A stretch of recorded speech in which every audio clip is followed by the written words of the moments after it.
So, guys, paano tayo mag-loan sa GCash? So, ganito lang guys yung ating gagawin para makapag-loan sa GCash o makautang. So, ito yung halaga na ino-offer ni GCash pag first time mong mag-loan sa kanila. 7,000 pesos. So, kung ano yung mga process nila guys, ganito lang kadali pagka maglo-loan ka sa kanila guys. So, ito may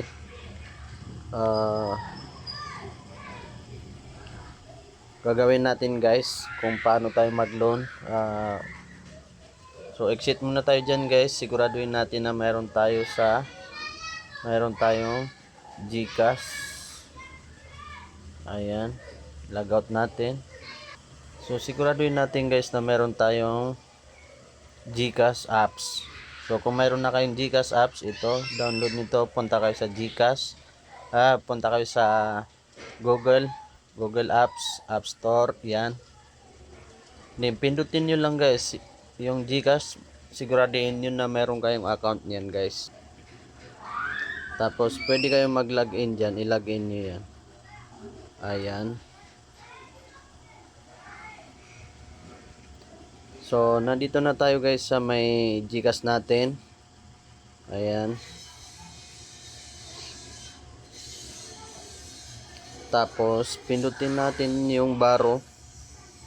Ito, baro. Ayan. Makikita natin dito sa gilid yung G-Loan, G-Gives, Baro Load, tsaka G-Credit. So ito yung pipindutin natin, tong G-Loan. Kasi ito yung pipindutin natin dito sa taas, yung Baro. Ayan. Tapos itong G-Loan. Ayan. So mapupunta tayo dito sa G-Loan. Ayan. Safe and secure loan na abot kaya. Ayan. So you can borrow up to 7,000. So pag nandito na tayo guys, ayan, payable in 9 months. Ayan yung in-offer nila, interest rate 3.99%, average per month, processing fee as low as 3%. So may bayad yung processing fee nila. So pindutin mo lang tong get started. Ayan. So ayan yung amount na pwede nating kunin. Pindutin lang to. So halimbawa is 7,000.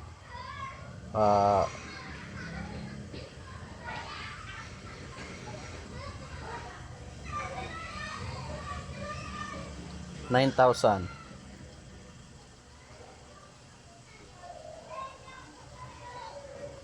7,000 lang. Ayan. So select an installment plan. Ayan guys. Meron tayong ayan 9 months to pay natin guys. So ang monthly natin is 1,057. So kung 1,057 times natin sa 9 months,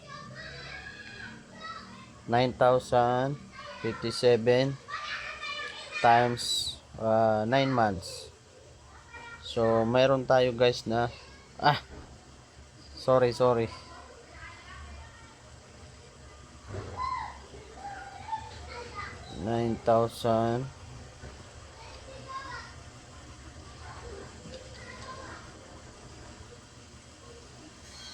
1,000 57 times 9 months. So ayan, equals natin yan sa 957. So minus natin yung 7,057. So ang tinubo nila sa 9 months equals to 2,000 mga. So ganun lang siya guys. Then select purpose. So kahit ano dyan, emergency, pay bills, ayan. So may code yan. Pwede rin kahit walang code. Ayan. Then click nyo lang yung get this loan. Then yun na yun guys, tapos na. Pwede na kayong mag-loan o umutang sa GCash. So ganun lang yung kadali. So mga gustong umutang sa GCash, panoorin nyo lang to guys kung paano gagawin. Kung ano yung ginawa ko. Ayan lang, ganun lang kadali umutang sa GCash. So kailangan yung GCash ninyo is na verify yung inyong GCash. So ganun lang guys kadali. So sana makautang kayo kay GCash. So thank you sa panonood guys. Huwag niyong kalimutan mag-subscribe sa aking YouTube. So gawan natin ng ibang